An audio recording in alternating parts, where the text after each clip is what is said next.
One of the method to expand the business is that I should open the branch. मुझे branch open कर लेनी चाहिए, लेकिन branches open करके business को एक्सपेंड करना बेटा बहुत कॉस्टली रहता है. One of the easiest way and the cheapest way to expand the business at different places is to hire the agents. आप डेली में हो, आप यही चाहते हो ना, इधर यू आर अ ट्रेडर और बेटा यू आर अ मैन्युफैक्चरर. आप यही चाहते हो ना कि आपके गुड्स बेटा अगर अभी तक आप दिल्ली में बेचते थे तो वो मुंबई में भी हम सेल करें. तो मुंबई में गुड्स सेल करने के लिए जरूरी नहीं कि मुंबई में बेटा ब्रांच ओपन करनी पड़ेगी.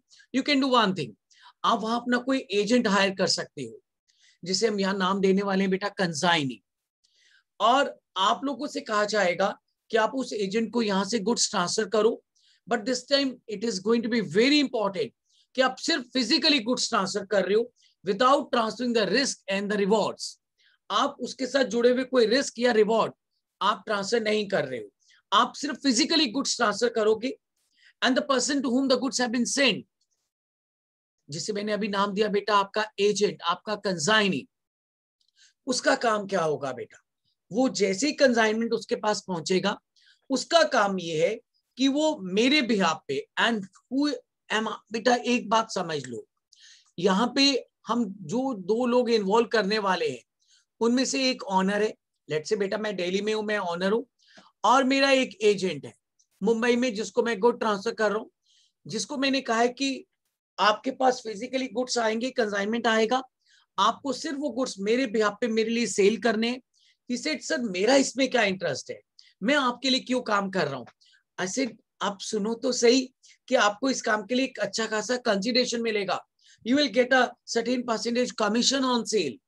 You are not going to get a fixed salary. You are going to get a fixed percentage on sale. Of course, लेकिन उसने कहा कि अगर कुछ गुड्स डैमेज हो जाते हैं, चोरी हो जाते हैं, ऐसे कि नहीं, ये लॉसेस आपके नहीं है. मैं without transfer of risk and reward सिर्फ फिजिकली गुड्स आपको ट्रांसफर कर रहा हूं. आपका काम है मेरे बिहाफ पे मेरे लिए वो माल बेचना.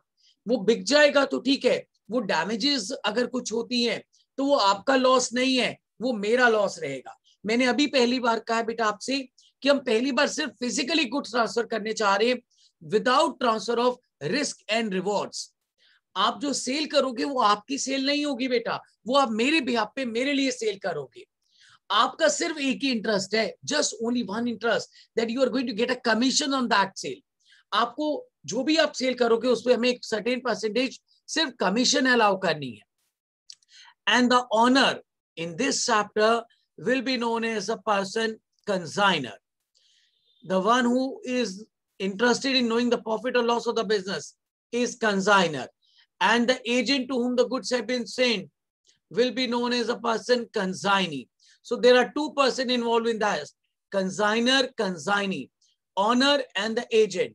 मैं गुड्स आपको यहां से ट्रांसफर करूंगा, आपका काम होगा मेरे बिहाफ पे मेरे लिए वो गुड रिसीव करोगे. अगर कोई डैमेजेस होती है, कोई लॉस होता है, सिंपल वर्ड्स में कह रहा हूं, कोई लॉस होता है, विल टॉक अबाउट दिस कि लॉसेस दो तरह के होंगे, नॉर्मल लॉस, एबनॉर्मल लॉस. वो सारे के सारे लॉसेस बेटा आपके नहीं है, मेरे हैं. मैंने without any risk and without any reward सिर्फ फिजिकली गुड्स आपको ट्रांसफर किए. आपका एक ही रिवॉर्ड है कि आप जो भी सेल करोगे उस पर एक एग्रीड कमीशन, जो भी बेटा पहले से अपने प्री सेटलमेंट की होगी, सेल के ऊपर बेसिक कमीशन मिलनी है.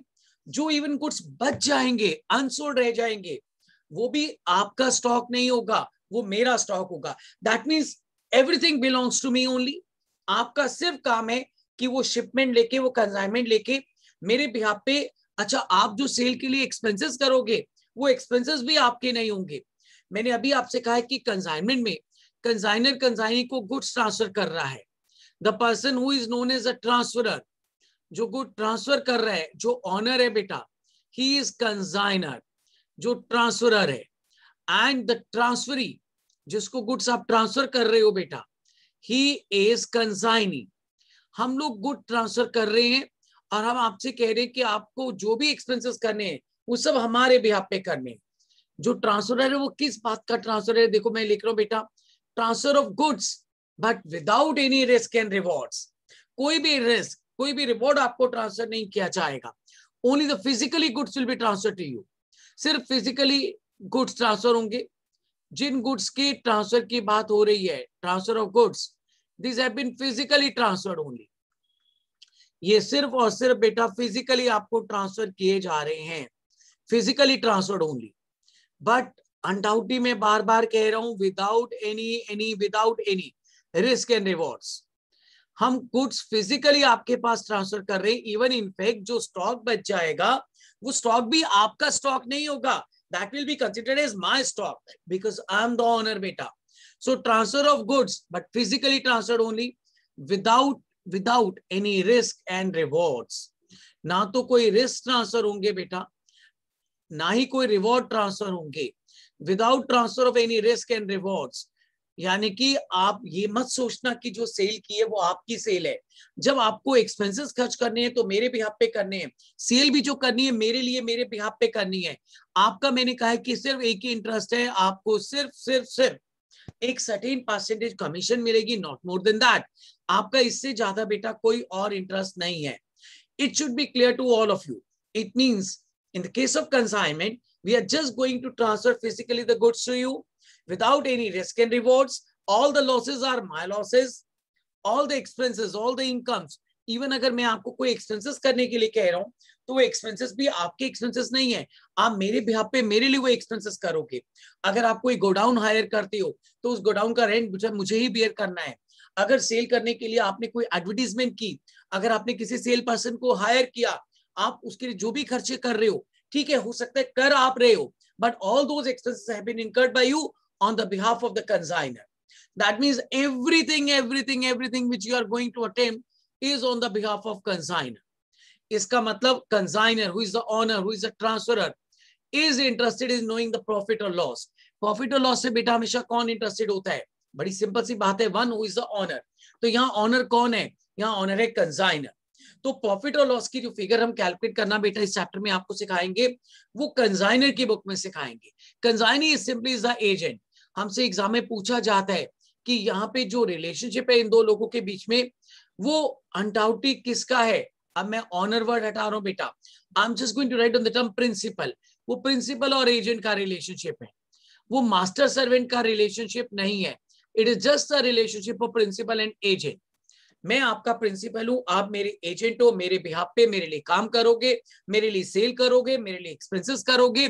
जो लॉसेस होंगे वो मेरे होंगे, जो इनकम होगी वो मेरी होगी, जो खर्चे होंगे वो मैं बेयर करूंगा। आपको मैं इस काम के लिए एक सर्टेन परसेंटेज कमीशन दूंगा। और अगर हम अपने बिजनेस को in this particular style expand करते हैं, this is one of the style to expand your businesses. ये बिजनेस को एक्सपेंड करने का एक तरीका, एक स्टाइल है, एक मेथड है। And if you expand your business in just such a way, अगर आप इस तरह से कंसाइनमेंट की फॉर्म में अपने बिजनेस को एक्सपेंड कर रहे हो तो आपके इस बिजनेस में आपको कितना प्रॉफिट हुआ, कितना लॉस हुआ, जस्ट टू नो दैट हमें ये पूरा एक चैप्टर पढ़ाया जाता है, द चैप्टर ऑफ कंसाइनमेंट। लेकिन इस चैप्टर को शुरू करने से पहले हमें ये पता लग गया कि दो पर्सन इन्वॉल्व होंगे बेटा इस चैप्टर में। एक ऑनर जिसे हम ट्रांसफरर भी कह रहे हैं, जिसको हम इस चैप्टर में बार बार नाम देंगे बेटा, मैं बोल रहा हूं consignor. So consignor is the owner, consignor is the transfer and consignee is the agent, is the transferee जिसको गुड ट्रांसफर किए गए हैं। But he is not the owner. Owner आज भी बेटा सिर्फ मैं ही रहूंगा, मैंने आपको ऑनरशिप ट्रांसफर नहीं की है। हम फिजिकली गुड जरूर ट्रांसफर कर रहे हैं but without any risk and rewards. कोई रिस्क या कोई रिवॉर्ड आपके पास उन गुड्स के साथ ट्रांसफर नहीं किया जाएगा। This is what exactly we do in the consignment, this is what exactly we are going to attempt in this consignment. हम लोग क्योंकि बेटा फाइनेंशियल अकाउंट्स के लोग हैं, हमें हर तरह के बिजनेस का प्रॉफिट और लॉस कैलकुलेट करना सिखाया जाता है। हमें इस बिजनेस का भी प्रॉफिट और लॉस कैलकुलेट करना सिखाया जाएगा कि अगर आप अपने बिजनेस को इस तरह से एक्सपेंड करते हो, अगर आप ऑनर बनते हो और किसी को एजेंट हायर करके अपने बिजनेस को एक्सपेंड करते हो, तो to get the figure of profit और loss made in one particular accounting period, हम किस तरह से अकाउंटिंग करेंगे वो सीखने जा रहे हैं। लेकिन क्योंकि बेटा दो लोग इन्वॉल्व हैं तो हम आपको बुक्स ऑफ अकाउंट दोनों की सिखाएंगे। हम आपको कंसाइनर की बुक भी पढ़ाएंगे, हम आपको जो हमारा एजेंट है, ट्रांसफरी है, दैट इज अ कंसाइनी, उसकी भी बुक सिखाएंगे। लेकिन जो मैं नॉमिनल अकाउंट बेटा आपको बनाना सिखाऊंगा जिस नॉमिनल अकाउंट का यहाँ नाम होगा कंसाइनमेंट अकाउंट, जो आपको प्रॉफिट और लॉस की फिगर कैलकुलेट करके देगा, वो कंसाइनमेंट अकाउंट बेटा हम सिर्फ और सिर्फ कंसाइनर की बुक में पढ़ेंगे। प्रॉफिट और लॉस तो हमेशा जो ऑनर होता है बेटा वही कैलकुलेट करता है। तो कहीं मैं इनडायरेक्टली ये कहने की कोशिश तो नहीं कर रहा हूं कि ज्यादा इंपॉर्टेंट बुक आपके लिए बेटा कंसाइनर की है। यस बेटा, मैं कुछ ऐसा ही कहना चाहता हूं बेटा। The most important book is a book of consignor in this chapter. आपके लिए जो बेटा इंपॉर्टेंट बुक है वो कंसाइनर की बुक है। कंसाइनर की बुक हम पढ़ेंगे, एग्जाम में पूछ भी लिया जाता है क्वेश्चन बेटा, कंसाइनर की बुक में भी जर्नल एंट्रीज पूछ ली जाती है। बट अनडाउटली बेटा जो मेजर पर्पस होगा वो प्रॉफिट और लॉस कैलकुलेट करना होगा, और वो कंसाइनर की बुक में ही कैलकुलेट किया जाएगा। लेकिन मैंने आज इस चैप्टर को शुरू करने से पहले बेटा दो बातें बोली। मैंने कहा ये चैप्टर इसलिए बहुत इंपॉर्टेंट नहीं है कि आप लोगों ने पहले नहीं पढ़ा हुआ, इसलिए और ज्यादा इंपॉर्टेंट है कि बेटा इस चैप्टर में सिर्फ अकाउंटिंग ही नहीं है, अकाउंटिंग के साथ साथ बेटा मैं आपको सिखाऊंगा कि आपको बहुत सारी छोटी छोटी कैलकुलेशन भी सिखाई जाएंगी। इनफैक्ट ऑनेस्टली बताऊं तो शायद आपको स्टॉक की वैल्यूएशन नहीं आती, ऑनेस्टली स्पीकिंग बेटा। एंड डू यू नो बेटा, स्टॉक हमारी प्रॉफिट को इफेक्ट करता है, तो स्टॉक की एक प्रॉपर वैल्यूएशन हम आपको इसी चैप्टर में सिखाएंगे। आपको एबनॉर्मल लॉस की जर्नल एंट्री आती होगी, but how to go for the valuation of abnormal loss वो बेटा हम आपको इसी चैप्टर में सिखाने वाले हैं। So the valuation of closing stock, valuation of abnormal loss, in fact calculation of commission, commission कितनी तरह की हो सकती है, कमीशन कैसे कैलकुलेट की जाएगी, वो सब भी आप इस चैप्टर में सीखोगे। बट दो बहुत ही इंपॉर्टेंट चीजें जो सीखोगे वो है स्टॉक की वैल्यूएशन और लॉस के लिए कैलकुलेशन बेटा। नॉर्मल एबनॉर्मल लॉस में क्या डिफरेंस होता है वो आप इसी चैप्टर में पढ़ोगे, and how to value your abnormal loss वो आप इस चैप्टर में सीखोगे। एबनॉर्मल लॉस की हो सकता है बेटा आपको 11th स्टैंडर्ड से एंट्रीज आती हो, क्योंकि शायद जब आप 11th स्टैंडर्ड में थे ना तो भी फाइनल अकाउंट का चैप्टर पढ़ते हो तो हमें नॉर्मल लॉस की, जैसे याद होगा आपको बेटा लॉस बाय फायर या लॉस बाय थेफ्ट के नाम से पढ़ाया जाता है। उसके 3 केसेस बनवा दिए जाते हैं, when they are insured, when they are not insured, when they are partly insured. लेकिन लॉस की वैल्यूएशन कभी नहीं सिखाई गई, लॉस की अकाउंटिंग सिखाई गई, वैल्यूएशन नहीं सिखाई गई। ये चैप्टर बेटा आपको लॉस की वैल्यूएशन भी सिखाएगा और अकाउंटिंग भी सिखाएगा। इसीलिए ये चैप्टर बहुत ही इंपॉर्टेंट चैप्टर मानना चाहते हैं, क्योंकि we are going to attempt both of the working in this chapter. हम अकाउंट और अमाउंट दोनों पे बहुत अच्छा फोकस करने वाले हैं। स्टॉक की एंट्री क्या होती है तो सीखोगे, स्टॉक की वैल्यूएशन कैसे होती है वो भी सीखोगे। एबनॉर्मल लॉस की अकाउंटिंग क्या है वो तो सीखोगे, लेकिन एबनॉर्मल लॉस की वो एंट्री हमें किस अमाउंट से करनी है, उसकी वैल्यूएशन कैसे करनी है वो भी आप इसी चैप्टर में ही सीखोगे। So that's why this chapter is going to be a very important chapter. और पहली बार बेटा एक ऐसा चैप्टर पढ़ने जा रहे हो जिसमें आप अनडाउटली आप सिर्फ बिना बिना रिस्क और रिवॉर्ड के अगर सिर्फ फिजिकली गुड्स किसी को ट्रांसफर करते हो तो उस बिजनेस का प्रॉफिट और लॉस कैसे कैलकुलेट किया जाएगा वो सीखने जा रहे हो। तो इस चैप्टर में हम आपको बहुत अच्छी जर्नल एंट्रीज भी सिखाने वाले हैं, बहुत सारी वैल्यूएशन भी करवाने जा रहे हैं।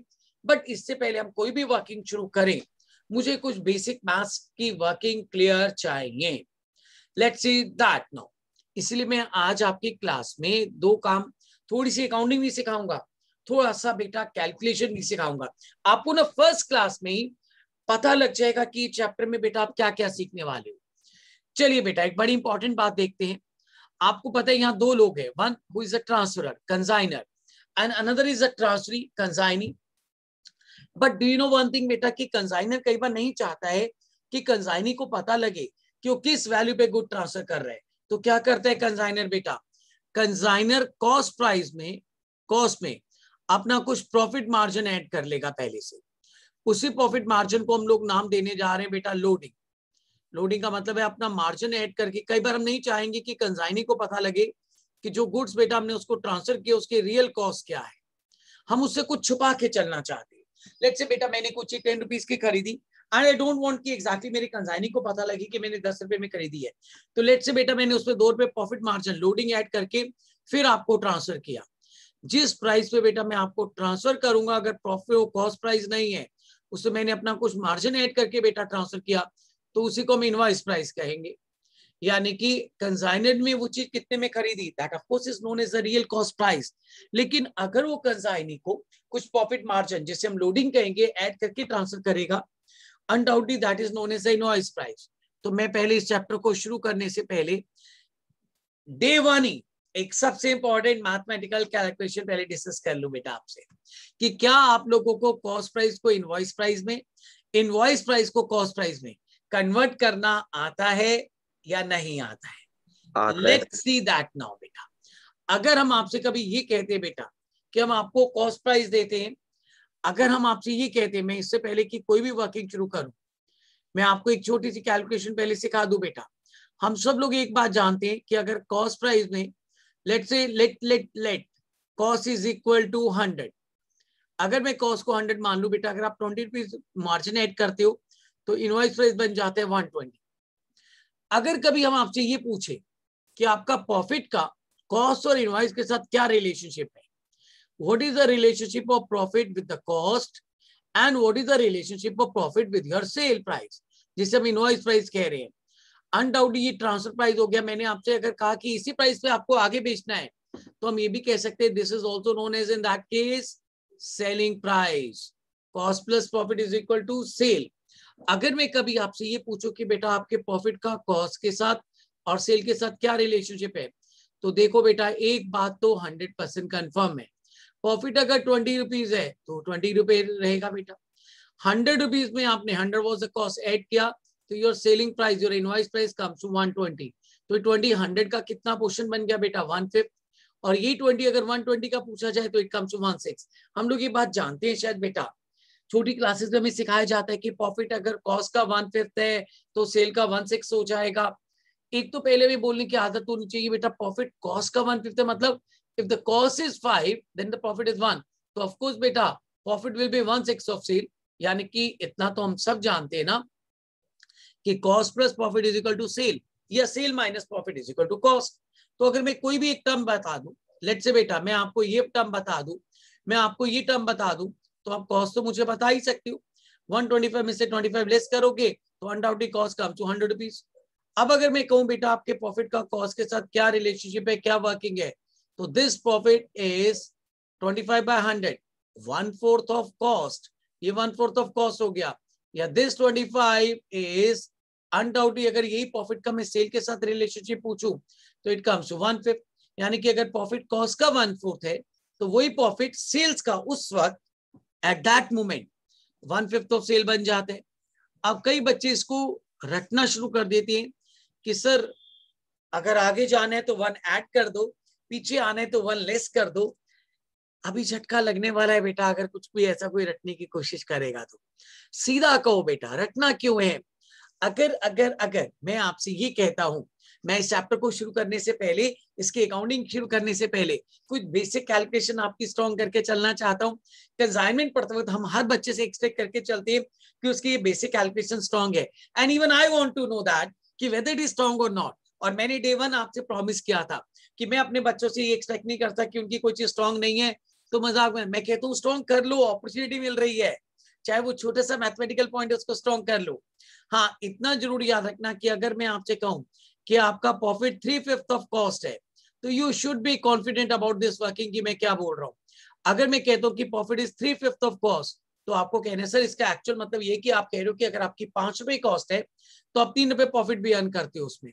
अब प्रॉफिट तो अगर 3 है तो 3 ही रहेगा, बट इतना समझो बेटा सेल कॉस्ट और प्रॉफिट में से हम 3 में से कोई 2 टर्म हमेशा आपको दे देते, तीसरी आप निकाल लेना।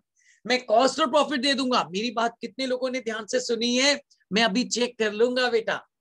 कॉस्ट प्रॉफिट और सेल में से मैं 3 में से 2 टर्म हमेशा दे दूंगा। अगर लेट से बेटा मैंने कॉस्ट और, जैसे यहां मैंने क्या दे दिया कॉस्ट और प्रॉफिट, तो आप ऐड करोगे बेटा तो अनडाउटली सेल आ गया, because cost plus profit is equal to sale. कभी मैं सेल और प्रॉफिट दे दूंगा तो सेल में से प्रॉफिट माइनस करोगे तो कॉस्ट, कई बार मैं कॉस्ट और सेल दे दूंगा तो उन दोनों का डिफरेंस प्रॉफिट हो जाएगा।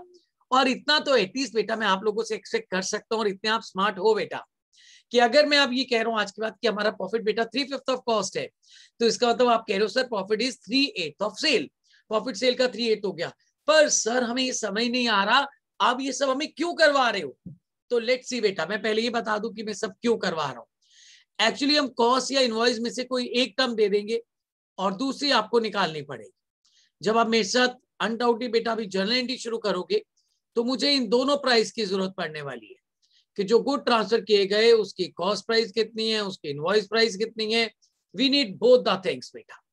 लेट्स से अगर मैं आपको कभी अपने बिजनेस की कॉस्ट दे दूं कि let's say the cost is 10,000 और मैं कहूं बेटा इनवॉइस प्राइस निकालो, तो मैं आपको बेटा ये रिलेशनशिप दे दूंगा। और कई बार हम बच्चों को क्या कहते हैं कि हमारा प्रॉफिट 1/6 ऑफ सेल है।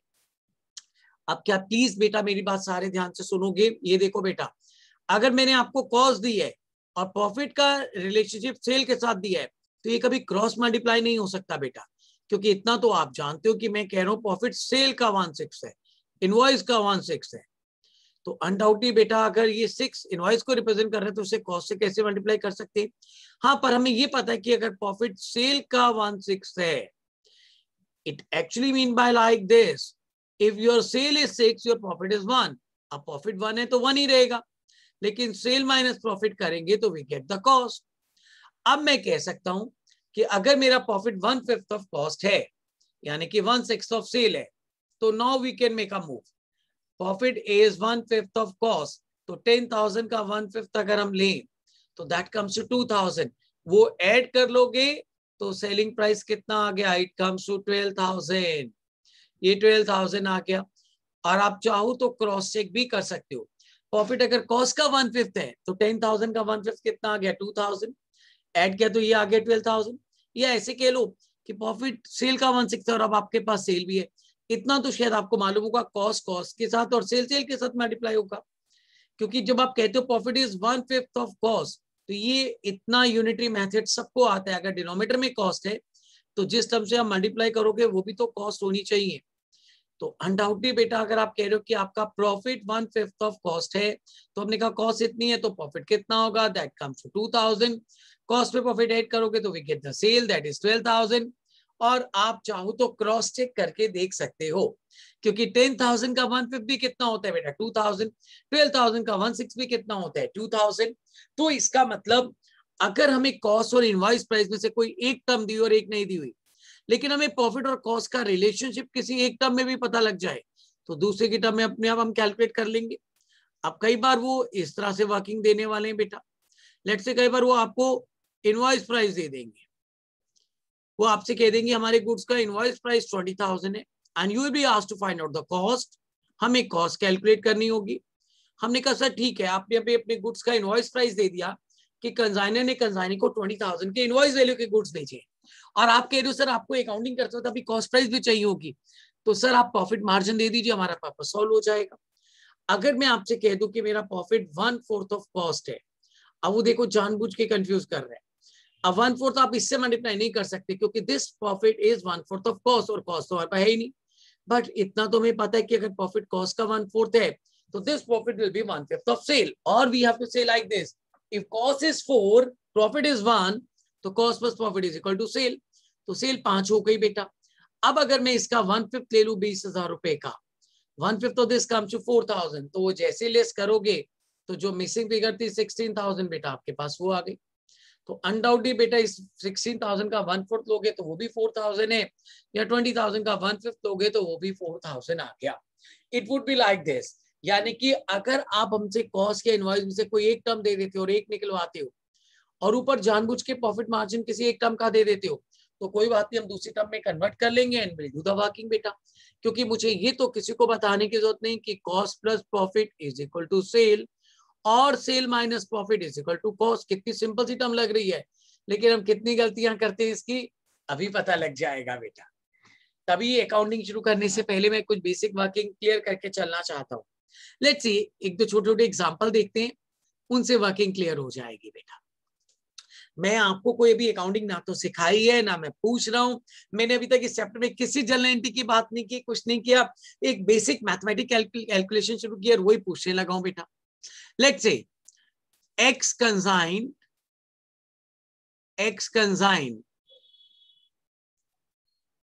goods costing rupees 1 lakh to Y. Goods were transferred or goods were invoiced at a profit of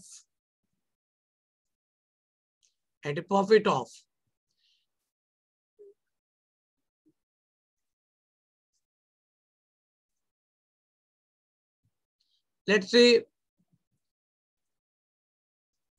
25% on sales. Yeah, let's say 20% on sales.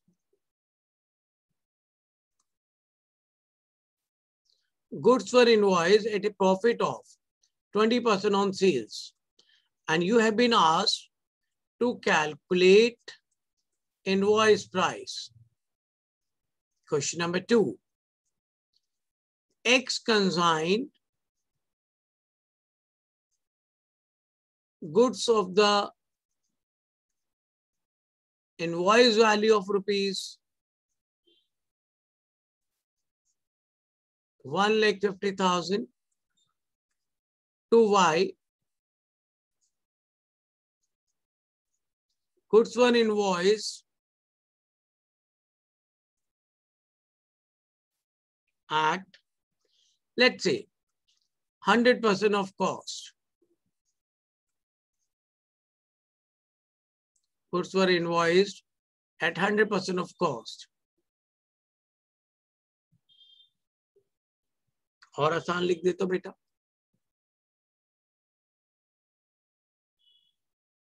या चलो लड़ेंगे तो तभी मजा आएगा, सेम लैंग्वेज लिख के चलते हैं. Goods were invoiced at 100% of cost. हर तरह की लैंग्वेज की बात करेंगे ना बेटा. Calculate cost price.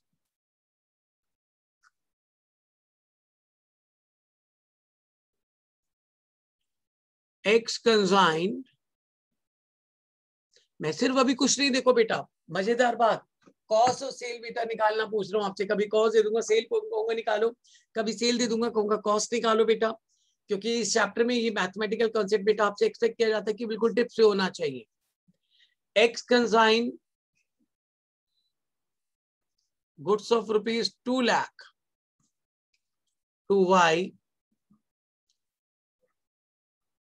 These goods were transferred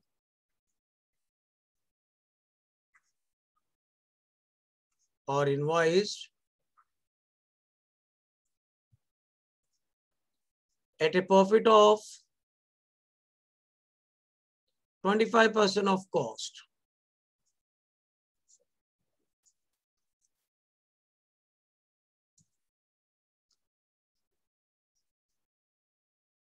Calculate cost price of the goods.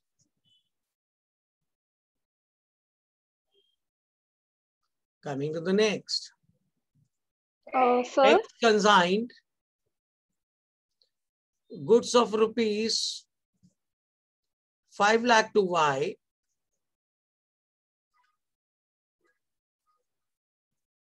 Goods were invoiced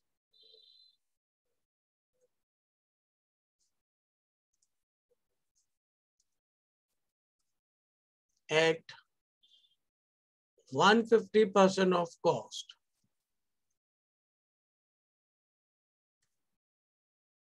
And again, you have been asked to calculate cost price of the goods. Yes, बेटा आप बताइए क्या पूछ रहे थे बेटा जी? Is there any language problem? Any problem? Yes, बेटा. Sir, third question. Third question says X consigned goods of rupees 2 lakh to Y. These goods were transferred at a profit of 25% of cost. Calculate cost price.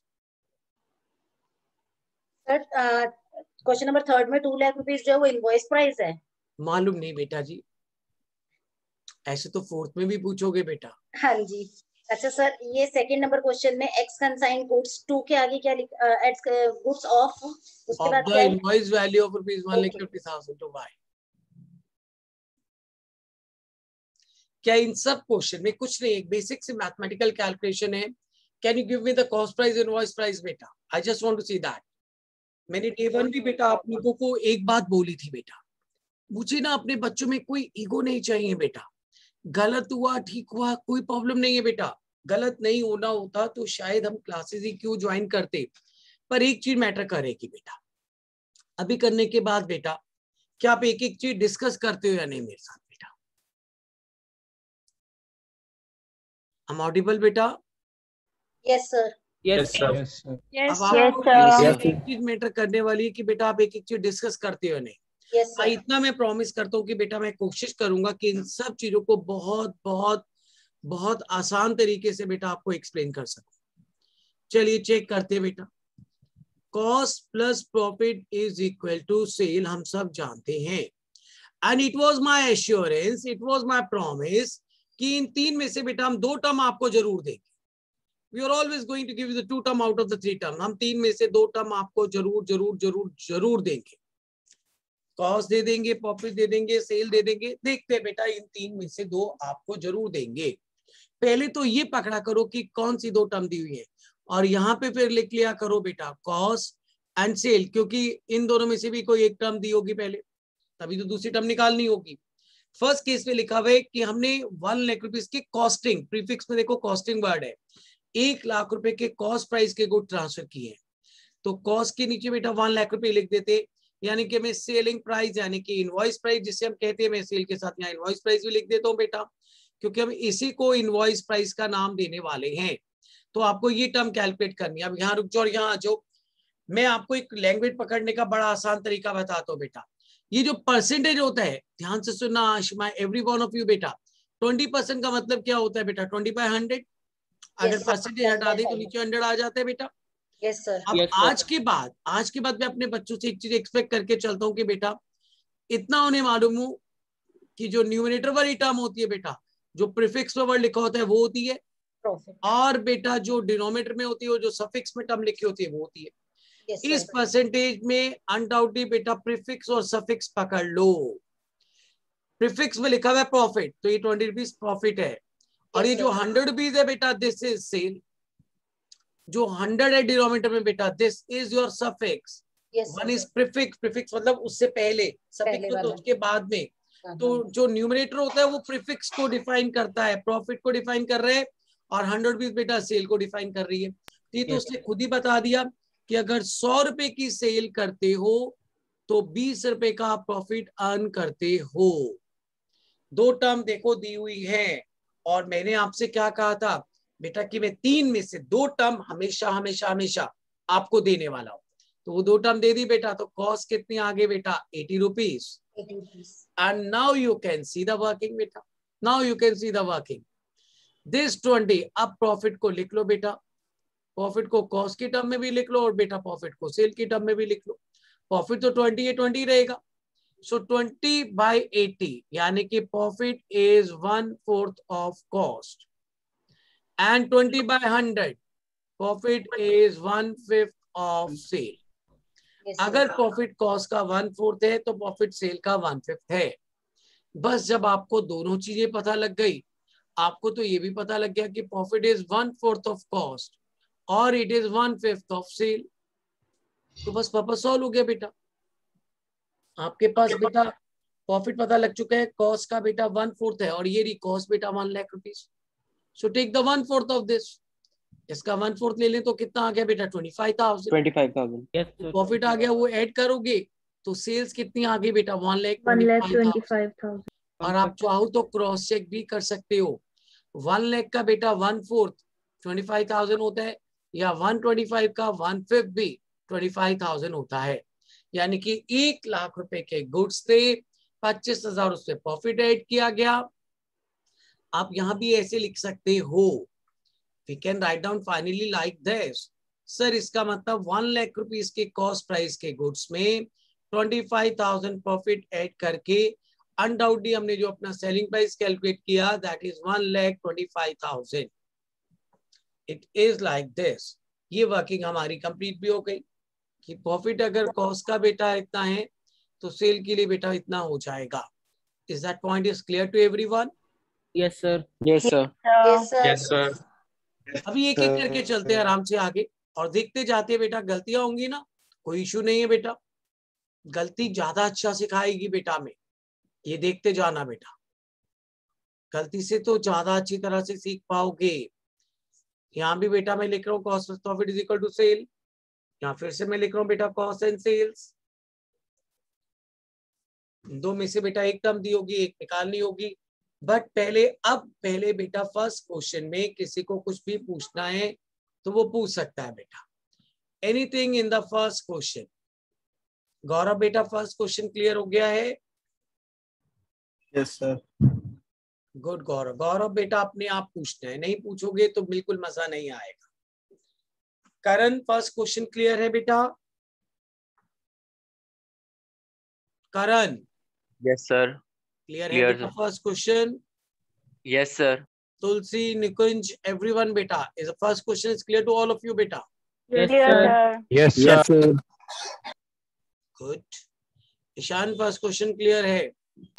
Yes, sir sir. ऐसे किया था। Good, good, good. Let's see the next working then. X consigned goods of the invoice value. Amount के prefix पे invoice value लिखा हुआ है. Invoice value means the kind of sale value. ये लो बेटा, ये figure दी हुई है 1,50,000 and you have been asked to calculate this figure. आपको कॉस्ट प्राइस कैलकुलेट करने के लिए कहा जा रहा है, सेल आपको दी हुई है, आपको कॉस्ट कैलकुलेट करनी है। चलिए बेटा परसेंटेज वाली टर्म पकड़ते क्योंकि वो मेन है बेटा। 100%, what is mean by 100%? Percentage आते हो तो बेटा 100/100 आ गया बेटा। Yes sir. अब मैंने अभी थोड़ी देर पहले कहा था बेटा, अभी सिखाया था कि जो प्रीफिक्स पे वर्ड लिखा होता है बेटा, दैट इज योर न्यूमरेटर, और जो सफिक्स पे लिखा हुआ है बेटा, दैट इज योर डिनोमिनेटर। इसका मतलब समझो क्या है बेटा? क्या ये वर्किंग ठीक है बेटा? गुड्स और Yes, sir. इनवॉइस, गुड्स और इनवॉइस इसलिए कंफ्यूज करने के लिए दिया था बेटा। Equal है एट sir 100% ऑफ कॉस्ट, तो अनडाउटली बेटा वो दो टर्म बता रहे हैं, वो कह रहे कॉस्ट 100 है और इनवॉइस भी 100 है, तो फिर तो बेटा बहुत आसान हो गया। ये लो बेटा जी, वो में इनवॉइस दे रहा है 100 और वो में कॉस्ट भी कितनी दे रहा है बेटा 100, तो प्रॉफिट अपने आप कितना हो गया बेटा नील, यानी कि हम लोग कॉस्ट प्राइस पे ही ट्रांसफर कर रहे हैं और इसी को इनवॉइस वैल्यू कह रहे हैं। Yes sir. तो अनडाउटली यहाँ तो बहुत आसान था, तो कॉस्ट सी 150 इनवॉइस है और इनवॉइस ही कॉस्ट है। Reason for that being is, this is going to be very important. मैंने सेकंड क्वेश्चन कंफ्यूज करने के लिए दिया था, इसीलिए आपको कहा गया कि मैंने 1,50,000 रुपए के इनवॉइस वैल्यू के गुड्स भेजे हैं और मैं गुड्स कैसे ट्रांसफर करता हूँ, गुड्स और इनवॉइस एट, मैंने कहीं प्रॉफिट वर्ड नहीं यूज किया, प्रीफिक्स में टर्म लिखे हुए इनवॉइस, तो ये इनवॉइस है 100 और सफिक्स में टर्म ये 100, ये भी कॉस्ट है, यानी कि you want to say if the cost is 100 the invoice have been 100, यानी कि 100 की चीज खरीद के 100 में इनवॉइस कर देती है, यानी कि you are not going to add any profit. तो अगर 1,50,000 की बेटा इनवॉइस वैल्यू के गुड ट्रांसफर किए गए हैं तो उनकी कॉस्ट भी कितनी होगी बेटा 1,50,000, because there is no profit at all, क्योंकि अनडाउटली यहाँ मैंने दो टर्म दी, इनवॉइस 100, कॉस्ट 100, दोनों ही जब सेम है बेटा the profit is 0, and if the profit is 0 तो दैट मीन्स जो गुड ट्रांसफर किए जाते हैं वो कॉस्ट प्राइस पे ही ट्रांसफर किए जाते हैं। Is that point is clear to every one of you? Yes sir. Yes sir. Yes sir. एक बड़ा मजेदार एक्टिव पार्टिसिपेशन चाहिए होगा, निखिल मुझे सबसे बेटा, निकुंज सबसे, अमन सबसे बेटा, नहीं तो पढ़ने का कोई मजा नहीं है। You will have to speak it up whether you are clear or not. कम से कम बोल तो सकते हैं, जिन टीचर से हम पढ़ रहे हैं बेटा उनसे बात तो कर सकते हैं, उनको कह तो सकते हैं कि सर यहाँ प्रॉब्लम है, ये चीज समझ में आ रही है, ये नहीं आ रही है, at least we should be capable to speak about that. Sarthak clear है बेटा यहाँ तक? Yes sir.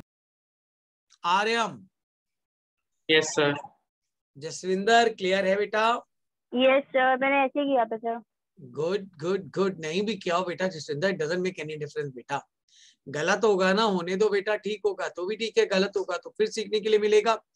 एग्जाम में गलती नहीं होनी चाहिए, यहाँ गलती हो भी जाए तो कोई प्रॉब्लम नहीं है, एग्जाम में नहीं होनी चाहिए।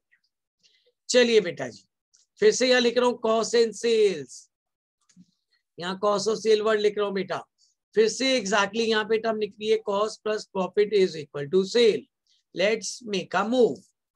पहले तो X consigned goods of rupees 2 lakh to Y and these were transferred at a profit of, हम पहले प्रॉफिट ऐड करके भेजते हैं, और वैसे भी देखो लिखा हुआ था कैलकुलेट कॉस्ट प्राइस, यानी कि इनवॉइस था।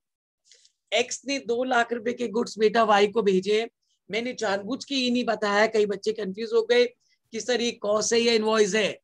पता तो लग रहा है, कंसाइनर कह रहे हैं कि मैं बिना प्रॉफिट मार्जिन के बेटा चीज आपको ट्रांसफर नहीं करता हूं। लिखा हुआ है these goods were transferred at a profit of, यानी कि इससे ज्यादा सिंपल लैंग्वेज बेटा नहीं हो सकती। मैंने कहा these goods were transferred at a profit of, यानी कि प्रॉफिट ऐड करके कॉस्ट में ट्रांसफर किए गए हैं, और प्रॉफिट मार्जिन ऐड करके ट्रांसफर किए जाए तो बेटा आशिमा वो कौन सी फिगर बन जाती है? Sir invoice price. और वैसे भी देखो बेटा मैंने कॉस्ट प्राइस समझ में आ की रहा थी, था। हाँ जी सर, वही कर रहा था। Everything was clear. Yes. थोड़ा सा आप घबराया मत करो बेटा, Yes, sir. क्वेश्चन देता हूँ सिर्फ ट्राई किया करो, नहीं होगा ना बेटा एकदम क्वेश्चन देते कई बच्चे पूछते हैं ना सर ये बता दीजिए, that shows a lack of confidence. गलत ही तो होगा ना, होने दो गलत बेटा, क्या प्रॉब्लम है? Yes, मैं sir. कौन सा कह रहा हूँ कि बेटा आपको ठीक करके दिखाना है, मैं तो कह रहा हूँ आपको अटेम्प्ट करके दिखाना है। ठीक Yes, गलत sir. तो छोड़ ही दो ना बेटा, दैट्स सेकेंडरी मैटर। अब इधर आ जाओ बेटा, फिर से 25%, just remove the percentage, percentage हटा दे तो इट बिकम्स 25/100। प्रीफिक्स क्या है बेटा? प्रॉफिट, यानी कि 25 रुपीज प्रॉफिट है, and this 100 is your cost.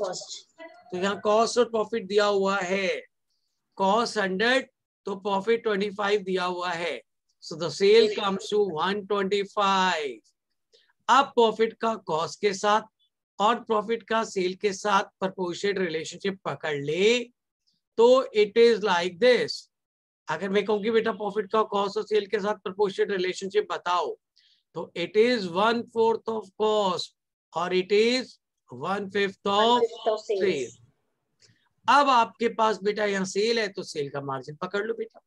आपने खुद कहा कि profit is 1/5 of sale, so take the 1/5 of sale, यानी कि 2 लाख का 1/5 दे लो बेटा, दैट कम्स टू 40,000। वो लेस करोगे तो कॉस्ट कितनी आ गई? 1,60,000। lakh. It is like this, and we know that the cost plus profit is equal to always the sales. तो अगर आपकी कॉस्ट 160 है, आपका प्रॉफिट बेटा 40,000 है, तो आपकी सेल्स जो 2 लाख होगी बेटा। तो वी कैन से बेटा the profit is 1/5 of sale. Sale हमारे पास थी, उसका 1/5 ले लिया बेटा हमने, और क्योंकि आपने न्यूमरेटर में प्रॉफिट बोला कि profit is 1/5 of sale, it actually is like this, so if the sale is 5, profit is 1, so if the sale is 2 lakh, profit is 40,000, और सेल में से प्रॉफिट लेस कर दिया जाए तो वी गेट द कॉस्ट। और आप चाहो तो चेक भी कर सकते हो अपने आंसर को, प्रॉफिट कॉस्ट का 1/4 है, 160 का 1/4 या 2 लाख का 1/5, एक ही बात है बेटा, that is 40,000 rupees. Is that third question is clear to every one of you? Yes, sir. Yes, sir. Yes, sir. Yes, sir. Yes, sir. Every one of you. Please be honest. Be honest. कोई शर्म नहीं चाहिए, कोई ego नहीं चाहिए, ये मेरी पार condition है। You just have to speak it up. ठीक हो गया तो भी, गलत हो गया तो भी, कोई फर्क नहीं पड़ता है। निकुंज बेटा समझ में आए यहां तक कुछ? निकुंज, इज इट क्लियर बेटा? निकुंज, Nikhil, is it clear to every one of you? Yes, sir. Clear. Good बेटा, अपने आप बताते जाना निखिल जहां प्रॉब्लम हो कि सर यहाँ समझ Yes, में sir. नहीं आया, ये एक्सप्लेन कर दीजिए। That's it. हम पढ़ने आए हैं, सीखने आए हैं बेटा निखिल, उस पर कोई शर्म नहीं, कुछ नहीं, सिर्फ एक एक्टिव पार्टिसिपेशन चाहिए सबसे। अब जरा लास्ट एग्जांपल ध्यान से सुनो बेटा जी। Coming to the last example, जो 4 एग्जांपल दिए थे बेटा उनमें हम 4th पे आते हैं। Let's see that working now. फिर से मैं यहाँ लिख रहा हूँ कॉस्ट, फिर से यहाँ मैं लिख रहा हूँ सेल। रुपी की टर्म में मैं 2 में से एक टर्म दे दूंगा बेटा, दूसरी निकालनी होगी। चलिए बेटा, x consign goods of ₹5 lakh. Ashima इस पे भी नहीं बताया था कि कॉस्ट से इनवॉइस है। Yes, sir. लेकिन अगले सेंटेंस से पता लगता है goods were invoiced Yes, sir. At 1 to 50% of cost. Cost के 150 में ट्रांसफर कर, यानी कि कॉस्ट में ट्रांसफर नहीं कर रहे हो, you are transferring at invoice value. और वैसे भी पूछा भी गया था calculate cost price, Yes, sir. It means this 5 lakh was your invoice First price, price. जिसे हम सेल प्राइस भी कह रहे हैं। जी सर। हालांकि आगे जाके हम पढ़ेंगे sale price could be different, कई बार आप इनवॉइस प्राइस से डिफरेंट प्राइस पे चीज बेचा करोगे। खैर अब परसेंटेज पकड़ते बेटा, 150% को जरा लिखते हैं बेटा, इट इज लाइक दिस। और एक काम करता हूँ बेटा, मैं इनवॉइस वर्ड जरा यही लिख देता हूँ, वहां से एक ही लाइन में कॉन्टिन्यूएशन लिख दूं जरा, आपके लिए समझना कंफर्टेबल हो जाएगा। Yes sir. जब से क्लास शुरू हुई है बेटा, मैंने कहा कि परसेंटेज हटाती हूँ तो डिनोमिनेटर में 100 लिख लेती हूँ बेटा। Yes sir. और ये जो प्रीफिक्स में टर्म होती है, दिस इज न्यूमरेटर, और जो डिनोमिनेटर में फिगर है बेटा, ये आपका सफिक्स है। यानी कि हमें 100 रुपीज कॉस्ट बताई हुई है और 150 रुपीज क्या बताया हुआ बेटा, इनवॉइस प्राइस। आप समझे नहीं बेटा, कई बार हम आपको प्रॉफिट दे देते हैं, कई बार आपको सीधा इनवॉइस प्राइस दे देते हैं बेटा। जिस बच्चे को सिर्फ ये समझ में आ गया कि जब भी मैं कोई परसेंटेज लिख रहा हूं, let's say I'm going to write down 20%, first of all you have to write down 20 by 100, and this 20 is what we have written in the prefix, वो चेक करना है मैंने प्रीफिक्स में क्या लिखा है, you have to identify that. और ये जो 100 है बेटा, ये आपके सफिक्स को डिफाइन कर रहा है कि आपने उसके आगे क्या लिखा है। तो प्रीफिक्स कई बार प्रॉफिट होगा, कई बार इनवॉइस प्राइस वर्ड लिखा होगा, 100 रुपीज कुछ भी दिया हो सकता है। जैसे मैंने अभी जो एग्जांपल पढ़ा उसमें था कि 150% ऑफ कॉस्ट, तो 150 प्रीफिक्स में क्या है, इनवॉइस, तो ये इनवॉइस है। सफिक्स में क्या वर्ड है, कॉस्ट, तो ये 100 कॉस्ट है। तो कॉस्ट इज 100, इनवॉइसेस इतना, तो प्रॉफिट आ गया 50। अब आप प्रॉफिट को बेटा कॉस्ट की टर्म में लिख सकते हो, it is 1/2 of cost, 1/2 of cost, and 50 by 150 is equal to 1/3। Profit cost का 1/2 है तो सेल का 1/3 हो गया, और सेल हमारे पास है बेटा। Yes sir. Take the 1/3 of this बेटा। अगर मैं आपसे कहूं बेटा, just go for the 1/3 of 5 lakh rupees, that comes to 1,66,667। तो अगर 5 लाख में से बेटा वो फिगर माइनस कर देते हो तो we get the term cost, that is 3,33,333 rupees। आप चाहो तो क्रॉस चेक भी कर लो बेटा, 333 का आप 1/2 लोगे तो भी 160 आएगा, या 5 लाख का बेटा अनडाउटली 1/3 लोगे तो वो भी यही आएगा बेटा। And you can again cross check the verification through this working beta. So the cost was 3,33,333. Profit was 1,66,667. So that's why the sale was 5 lakh rupees. Is that point is clear to every one of you? Yes, sir. Yes, sir. Yes, sir. Yes, sir. ज्यादा से ज्यादा यही होगा कि बेटा गलत हो जाएगा, बट अगर उस गलत को करने से डरेंगे तो सही तो कभी भी नहीं कर पाएंगे बेटा। इसलिए अगर किसी चीज से डर लगता हो ना, तो भूत बन के बेटा उसके पीछे चिपक जाना चाहिए। मैं बच्चों को कहता हूँ कोई भूत बन के आपको डर आए तो उल्टा हो जाओ बेटा, आप भूत बन के उसके पीछे पकड़ लो बेटा, आप चिपक जाओ और तब तक नहीं छोड़ो जब तक वो भूत बेटा इंसान ना बन जाए, जब तक वो डर आपके दिमाग से ना निकल जाए। I just want that thing बेटा। इसीलिए मैंने भी कंसाइनमेंट का चैप्टर नहीं शुरू किया है। ये कंसाइनमेंट के चैप्टर का रूटीन होगा कि हमें हर क्वेश्चन में बेटा कॉस्ट प्राइस, इनवॉइस प्राइस, ये सब कैलकुलेट करना पड़ेगा। तो मुझे ये अपने बच्चों से ये छोटी सी basic mathematical calculation, which is not account, it's just a basic mathematical calculation, ये सबसे सबसे सबसे बहुत बहुत बहुत अच्छी तरह से स्ट्रॉन्ग चाहिए थी। इसीलिए बेटा ये डिस्कस की है सारी। सर हाँ जी बेटा। सर मेरे बाकी सारे पार्ट्स तो सही थे, बस सेकंड पार्ट में मतलब मुझे लैंग्वेज पढ़ के ऐसा लगा कि it's cost price plus 100% of cost price. नहीं बेटा, मैंने क्या लिखा, goods were invoiced at 100% of cost. 100% means by 100 by 100। और अभी बेटा एक था मैंने कहा था कि जो प्रीफिक्स में टर्म होती है बेटा वो न्यूमरेटर में है, और जो सफिक्स में बेटा वो डिनोमिनेटर को। तो प्रीफिक्स भी 100, इनवॉइस भी 100 और कॉस्ट भी 100। मैंने प्रॉफिट वर्ड नहीं यूज किया था। Is that point is clear बेटा? Yes sir. कोई बात नहीं, ये देखो बेटा एक तो गलत और सही और करके देखते हैं। अभी कभी ये डर पूरा का पूरा निकाल लेते हैं बेटा। अगर मैं इस बार कहूं कि x consign goods of ₹2 lakh to Y, goods were invoiced. इस बार ना मैं ये नहीं लिखूंगा कि आपको निकालना क्या है, मैं ये भी आपसे पकड़ना चाहूंगा एक था कि आप ये आइडेंटिफाई करो कि जो मैंने दिया हुआ है वो क्या है और जो निकालना है वो क्या है। Goods were invoiced at a profit of 100% of cost.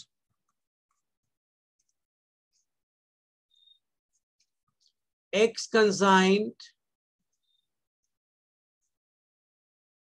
यहाँ भी गुड्स वर्ड लिख दो बेटा, these are the goods.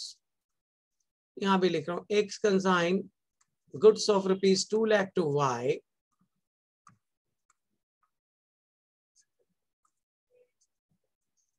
Goods were invoiced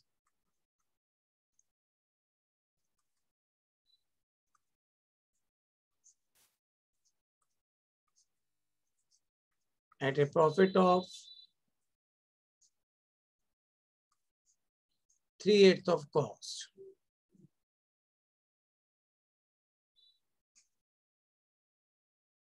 Next, X consigned goods of rupees again 2 lakh to Y.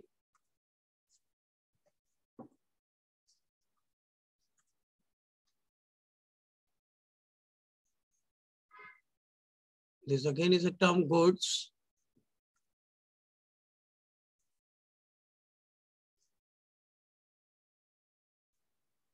Goods were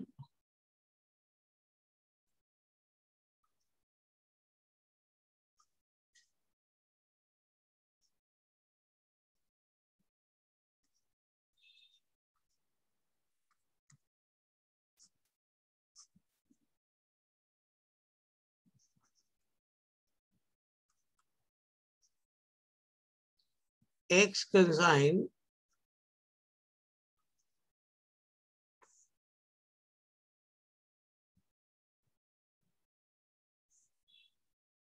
goods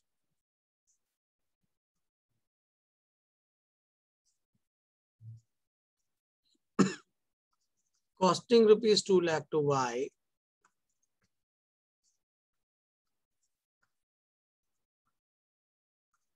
Goods were invoiced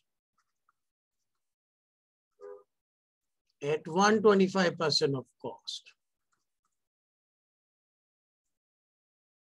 इस वाले question में तो आपको पता लग रहा है कि जो गुड ट्रांसफर किए गए वो कॉस्ट प्राइस पे की।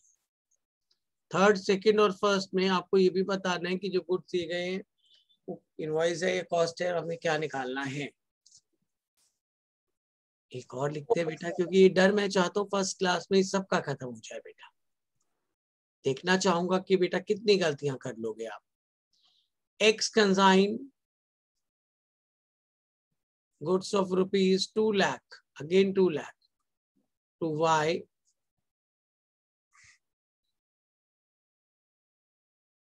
Goods were invoiced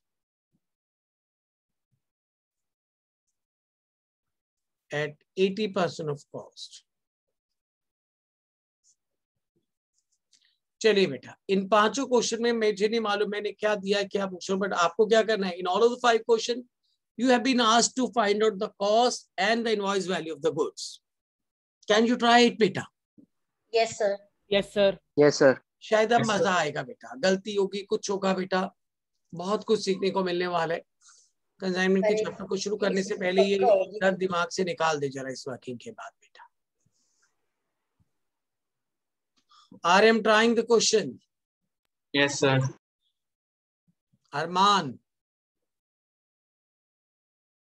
trying? Yes, sir. Good. Jasvinder try कर रहे हो बेटा? Yes sir. Tulsi? Yes sir. Just try it बेटा, leave the tension for me बेटा। अमन ट्राई कर रहे हो बेटा? Yes, sir. गुड। एक एक करके मैं सारी वर्किंग चेक करवा रहा हूं, आपको आराम से चेक करनी है, इसके बाद सारा डर निकल जाएगा। X consigned goods of 2 lakh to Y, अगर लिखा हो कि गुड्स इनवॉइस प्राइस पे ट्रांसफर किए जाते हैं बेटा जी, तो हमेशा हमेशा हमेशा जो हम आपको टर्म दे रहे हैं बेटा वो कौन सी टर्म दे रहे हैं बेटा? इनवॉइस प्राइस, यानी कि सेल प्राइस बेटा। इज इट ट्रू और not? Yes sir. Yes sir. जब ये लिखा हुआ है कि बेटा हम आपको गुड्स इनवॉइस वैल्यू पे ट्रांसफर करती है, इट इज वेरी ऑब्वियस कि बेटा जो टर्म हम आपको दे रहे हैं वो इनवॉइस वैल्यू है, and you have been asked to find out the cost. चलिए मैं सारी वर्किंग देखो यहीं पे कैसे करके दिखाने लगा हूं। X consign goods of 2 lakh to Y, X ने Y को 2 लाख के गुड्स इनवॉइस किए, यानी कि दिस इज, अगर अमाउंट के प्रीफिक्स में कॉस्ट नहीं लिखा हुआ और ये कहा जा रहा है कि हम गुड इनवॉइस वैल्यू पे बेटा ट्रांसफर करते हैं, तो इतनी देर लगाने की जरूरत क्या थी? ये तो पता लग ही जाता है बेटा कि जो टर्म हमने आपको दी है वो इनवॉइस वैल्यू है, सेल वैल्यू है, and what you have been asked to find out of course the cost of that. तो चलिए बेटा जी अब इधर आ जाओ। मैंने आपको प्रॉमिस किया 3 में से 2 टर्म हमेशा दी होंगी। इस क्वेश्चन में फिर से बेटा 100%, 100% का मतलब क्या? 100/100। प्रीफिक्स में कौन सी टर्म है? 100 ये रहा, और सफिक्स में बेटा कॉस्ट होती है, यानी कि कॉस्ट भी 100। इधर देखो बेटा जी, प्रॉफिट भी 100, तो सेल प्राइस कितना आ गया बेटा? 100। तो प्रॉफिट इज 1/1 ऑफ कॉस्ट या 1/2 ऑफ सेल। Yes sir. मैंने क्या कहा था बेटा, जब इतना हो जाए तो हर एक केस में, in each and every case, you have to write down the profit in the terms of cost and in the terms of sale. इसका मतलब जो प्रॉफिट है it is 100/100, 1/1 of cost, so it is 100/200, 1/2। यानी कि 1/2 of sale. It is like this बेटा। Is this point is clear? Yes sir. Sale आपके पास है ये 2 लाख का, 1/2 ले लो बेटा, taking the 1/2 of sale, that 1 lakh को माइनस करोगे तो कॉस्ट भी कितनी आ गई? 1 lakh. This was your solution 1. Yes sir. मैंने प्रॉफिट दिया था कि बेटा it is 100/100, it was something like that बेटा।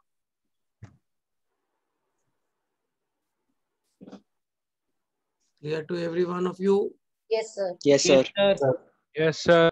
Again, X consigned goods of the value rupees 2 lakh, यानी कि फिर से जो वैल्यू दी हुई थी दैट वाज इनवॉइस वैल्यू, क्योंकि जब भी हम आपको गुड बेटा इनवॉइस वैल्यू पे ट्रांसफर करते हैं और देखो गुड्स इतनी वैल्यू के ट्रांसफर किए गए तो इनवॉइस वैल्यू है। इस बार तो ये बहुत ही आसान था बेटा। Profit is 3 and the cost is 8। Cost और प्रॉफिट दिए हुए थे। कॉस्ट कितनी दी थी? 8। प्रॉफिट कितना दिया हुआ था? 3। तो सेल कितना आ गया बेटा? 11। तो प्रॉफिट कॉस्ट का कितना हो गया बेटा? 3/8, and this profit is 3/11 of sale. तो अगर हम इसका 3/11 ले लें तो प्रॉफिट आ जाएगा, लेस करोगे तो कॉस्ट आ जाएगी बेटा। It was like this. अगर इस वक्त हम इसे सॉल्व कर लें तो we are getting a profit of 54,545। 54,545 बेटा माइनस कर लेंगे तो कॉस्ट आ गई 455। Yes sir. या प्रॉफिट अगर बेटा 3/11 ऑफ सेल है तो 3/11 इसका लो बेटा, वो प्रॉफिट आ जाएगा। एंड अनडाउटली दैट प्रॉफिट, जब आपने बेटा इसे सॉल्व किया तो we get the profit, and that profit is 54,545। जैसे यहाँ सॉल्व किया था तो दिस वाज लाइक दिस। ये आपके पास बेटा प्रॉफिट आ गया था, सेल में से प्रॉफिट लेस करें तो कॉस्ट आती जा रही है। This was your solution 2nd. Any doubt in this बेटा? No, sir. No, sir. No, sir. आराम से देखते चलो, फिर डिस्कस करते हैं। चलिए चलिए चलिए, फिर से 2 लाख के एक्स एंड गुड्स और इनवॉइस एट, ये बहुत इंपॉर्टेंट था। 2 लाख रुपए के इनवॉइस वैल्यू के गुड्स मैंने भेजे। अब इधर आ जाओ बेटा, एक बात बताओ, cost plus profit is equal to sale होता है, यस सर। तो क्या कोई चीज जरूरी है बेटा हमेशा प्रॉफिट पे ही ट्रांसफर की जाए? Yes sir. इसमें लॉस No, sir. कई बार क्या होता है बेटा, वो गुड डैमेज गुड्स है बेटा, मुझे लगता है कॉस्ट से कम में भी बिक जाए तो सफिशिएंट है बेटा। तो कई Yes, बार sir. सेलिंग प्राइस कॉस्ट से कम भी होता है, जब चीज डैमेज हो जाती है, नुकसान हो जाती है, सेकेंड हैंड गुड्स कहते हो, डिफेक्टिव गुड्स कहते हो, तो we sell it less than the cost. तो चलिए देखते हैं इसमें क्या दिया हुआ था। 75 मतलब 75/100। इनवॉइस प्रीफिक्स पे क्या है? Prefix is numerator and suffix is denominator. Cost और इनवॉइस दी हुई है और लिखा हुआ है कॉस्ट इतनी है तो इनवॉइस प्राइस उससे कम है, अनडाउटेड बेटा बाकी क्या होगा? लॉस। इज इट ट्रू और नॉट? Yes Yes, sir. तो फिर से लॉस बेटा कॉस्ट का कितना है? 1/4 और यही लॉस बेटा सेल पे कैलकुलेट करें तो 1/3। So taking Yes, sir. 1/3 of this, यहाँ जैसे प्रॉफिट आ जाता था, अब लोगे बेटा तो अनडाउटेड ये आपके पास 66,667 अप्रोक्सीमेटली क्या आ गया? Loss. This is the loss बेटा। Yes, sir. लॉस माइनस कर लोगे तो कॉस्ट आ गई 1,33,000। क्या ऐसे है बेटा? फिर ऐड होगा ना? No, sir. यस बेटा जी। ये सर कॉस्ट गलत बना दी आपने। ये देखो बेटा, सेल में कॉस्ट से लॉस लेस करते हो सेल आती है, यस यानी सर, कि सेल में लॉस ऐड कर लोगे। Yes sir. तब कॉस्ट इसलिए झटका दिया क्योंकि कई बच्चों को बस गलतफहमी मच जाती कि जो निकला है उसको लेस कर, नहीं बेटा ये लॉस है सर, और सेल में लॉस ऐड करोगे तो कॉस्ट आएगी। कॉस्ट तो मैंने 2,67,600 के कॉस्ट प्राइस की गुड्स आपको 2 लाख में इस बार ट्रांसफर किए थे। Is that point is clear to every one of you? Yes, sir. Yes, sir. Yes sir. तभी मैंने कहा बेटा गलत होता है, होने दो होने दो होने दो। चलिए बेटा जी, फिर से इस बार तो लिखा हुआ था good costing rupees 2 lakh, 2 lakh के कॉस्ट प्राइस के गुड्स बेटा। सो Yes, this sir. 2 lakh which has been given to us is the cost price. Cost price. सीधा सीधा लिखा हुआ है बेटा। अब परसेंटेज पे आ जाओ बेटा। 125% means 125/100. Numerator is prefix, denominator is suffix. Invoice word लिखा, प्रॉफिट नहीं लिखा, तो 100 रुपए कॉस्ट और 125 रुपए इनवॉइस प्राइस, यानी कि इनवॉइस ज्यादा है।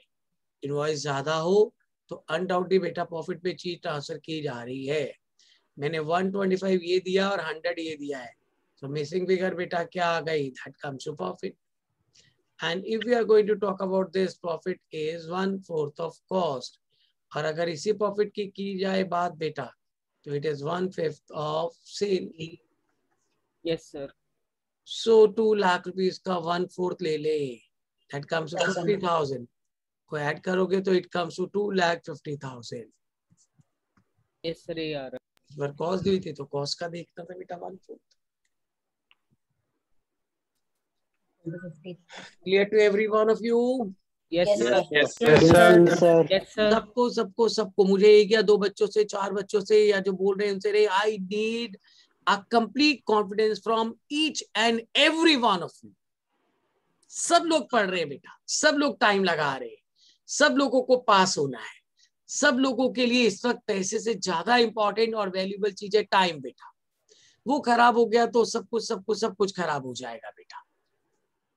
मैं तो अनडाउटेडली ये मान के चलता हूँ कि बेटा इस मोमेंट पे कम से कम टाइम किसी का वेस्ट नहीं होना चाहिए। गौरव क्या यहाँ तक बेटा क्लियर है अच्छी तरह से? Yes, sir.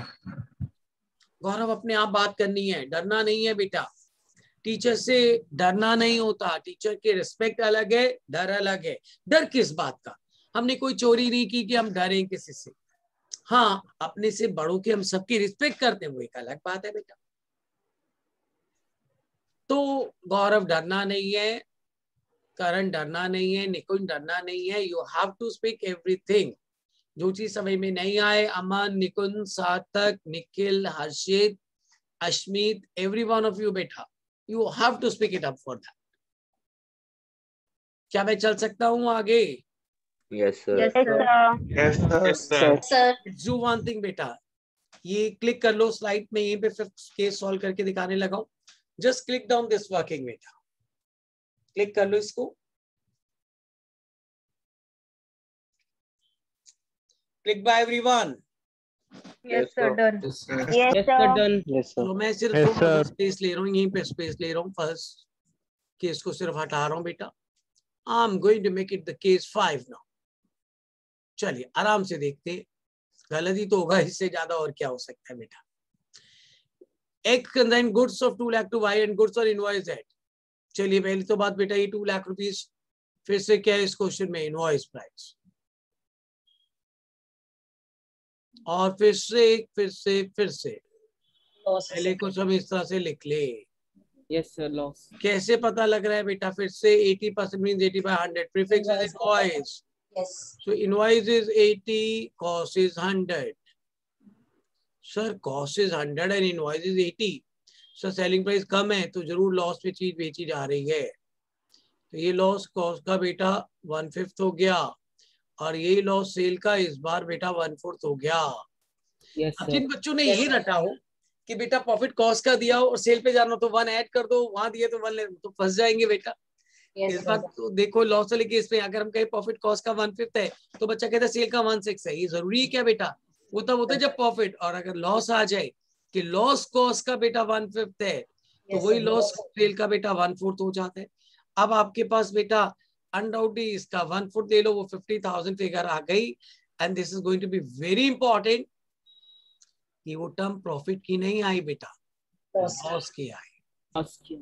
और अगर लॉस में चीज बेची जा रही है तो इसका मतलब कॉस्ट प्राइस से कम में बेची जा रही है। कॉस्ट से जब कोई इंसान कम में बेचता है तो लॉस होता है।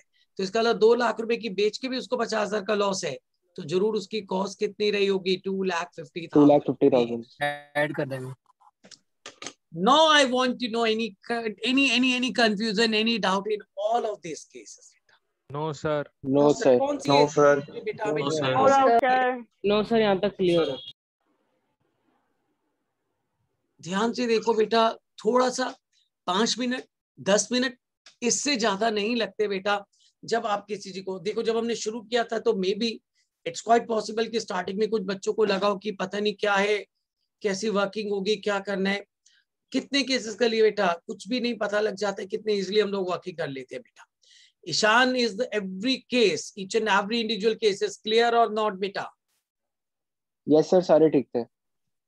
गुड। ये है भी बेसिक मैथ्स बेटा, just a basic simple mathematics, not an account बेटा। अकाउंट तो अभी चैप्टर में शुरू भी नहीं हुआ।